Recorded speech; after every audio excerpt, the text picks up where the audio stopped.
I just had the privilege of sharing a few minutes ago at the Revival Conference here in Fredericton, New Brunswick. And I mentioned in that sermon a friend of mine. His name is Ian Dunn. He's a pastor up in Ontario.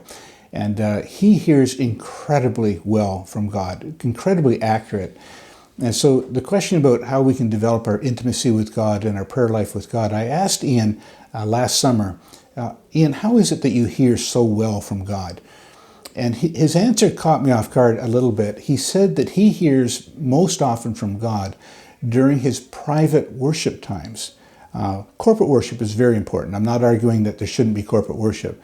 But he was telling me during his times of private worship where he just puts on some quiet worship music and he's singing and adoring on God and thanking God and expressing his worship to God. It's in that context that he hears best from God.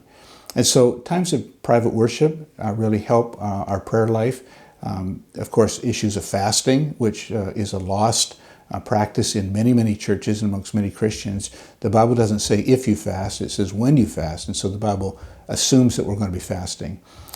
Quietness is another thing. God typically doesn't shout.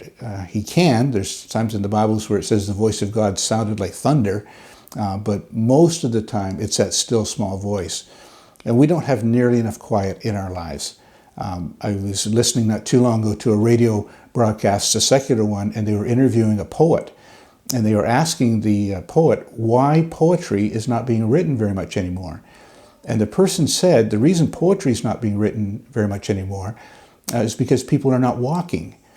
We drive and when we get in the car, we turn on our music and podcasts and things of that nature, and it's slam bang and we're going to where we're going. But when we walk, there's much more time for quietness and reflection. That not only affects poetry, but it also affects our ability to hear from God. And I'd also add to that simplicity. Our lives are way too busy. It's not just noisiness, but busyness. And the more clutter that there is in our lives, the more that drowns out the voice of God. So I would say if people want to improve their prayer life, increasing their private times of worship, fasting, quietness, and adding simplicity would also be helpful.